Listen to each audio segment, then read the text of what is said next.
Okay, when you buy a Protocol Vert 1, you get pretty much exactly what you get if you bought an XK X520. You're going to get a 2-cell battery charger. You're going to get a 900 milliamp hour battery. You're going to get 2 extra prop blades. And you're going to get a beautiful X8 controller, which is the best controller you can get for this particular model. Now, this plane is all black, unlike the X520, which is white. I've done a FPV mod to it, which I'm going to come back to here. I put a couple of barbecue skewers into the vertical stabilizer and hot glued a camera to them using kind of my go-to camera mount mod, and a little 500 milliamp hour 1-cell battery, 3.7 volt, to power the camera and VTX.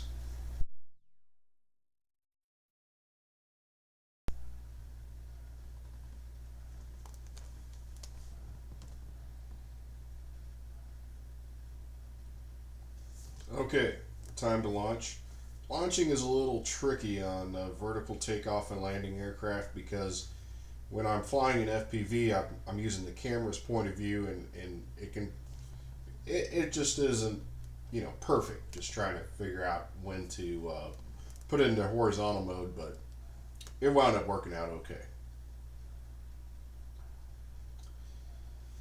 Now, I want to tell you right up front, because it has a camera mounted to it and the way it's positioned, it kind of gives an exaggerated impression of the plane as it kind of like moves, like pivoting, or what might look like I don't know, like turbulence a little bit.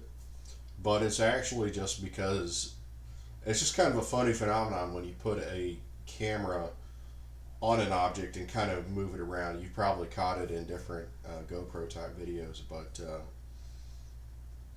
so I'm flying a little bit carefully, just trying to get a feel for it. I've got it in gyro mode, so there's a lot of stabilization going on, and my angles are a bit conservative because it isn't going to let me do like a full roll or a loop or whatever. But I can tell you the stabilization is really pretty effective. So I've turned off stabilization here. And it kind of goes a little wild for a second when you turn off stabilization. But what I found out really quick is you can take really sharp banked curves, and like in terms of maneuverability, I wouldn't compare it exactly to a quadcopter, but it's very close. It does not behave like a normal winged aircraft. It is extremely agile and just a little bit touchy. Just I wish it was like a little bit dialed back as far as the responsiveness when you input control. I like to be able to use the sticks fully, but yeah, you can really you can really crank around, and it does take a little bit of time to get acclimated, especially when you're in FPV, and especially when you've got an FPV camera mounted like I do, kind of towards the back, and just kind of giving you kind of the exaggerated viewpoint. But it felt good, and as I got acclimated to it, I got a little bit more comfortable. But I do feel like even if it's really better as a line of sight airplane, I can't help it. I love to fly in proximity. I want to fly low, and I want to fly as close as I can to whatever's near me. I can't help it. It's just the way I am. And but basically, I kept it pretty. I guess what I would consider to be fairly conservative, and I just kind of took it easy. But as far as like the power output, I had it at just about full power for the entire flight because I just wanted to find out what it could do and how long I could keep it flying in the air. And man, it's just a good feeling.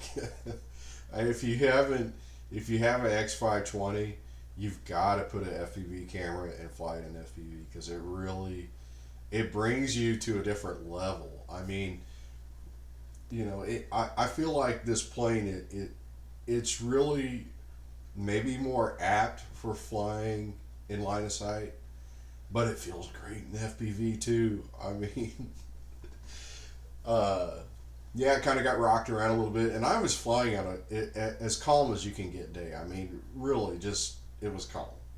I don't know why it was rocking around as much as it was. It just does kind of, I don't know, kind of flutter a little bit at times. I'm not really sure what it is, what causes it, but um, I can't help it. I'm gonna fly in proximity, even if I shouldn't be. I just love it. I like the sensation of speed as you're going flying close to the ground. Uh, and I would just say just flying in gyro stabilized mode, it feels great. You get there's plenty of enjoyment to be had flying in stabilized mode. It felt great to me. I can't really can't complain about it. And I don't know if you can tell, but I was having a lot of fun flying. I mean, I can't help it. I fly how I fly. I fly these planes because you can only get one life, and I don't, I can't worry too much about crashing. It is what it is. I just fly how I want to fly. Now I included a timer on here because I wanted to give people and me too. It's good information for me as well. What kind of flight times you're going to get, and I believe it advertises like a 10 or 12 minute flight time, and yeah, maybe you could get a 10-minute flight time if you're really going easy on it, but this plane just feels too good once you really get it cruising to back off and just kind of float around. I mean, if you're flying line of sight, if you didn't have a lot of room and you're trying to get acclimated to it, I get taking it easy, but for me personally, that's not how I fly. I want to go for it and have as much fun as I can because it's a pretty short flight in my opinion.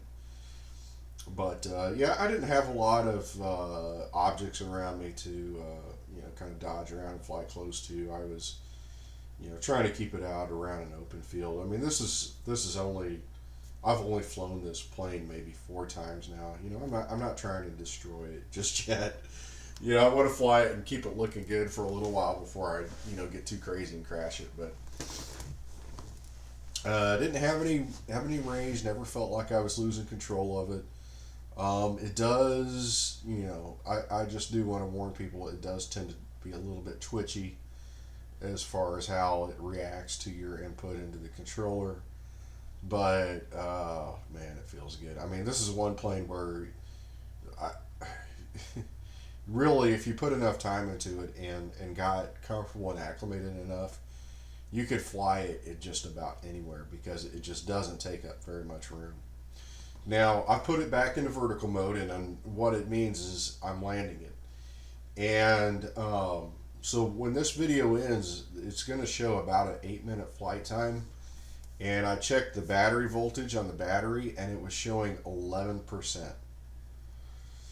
So an 8-minute flight time might be pushing a little bit. You don't want to push drain a battery down to 11%. That's just my suggestion. But maybe 20% is okay, 25%.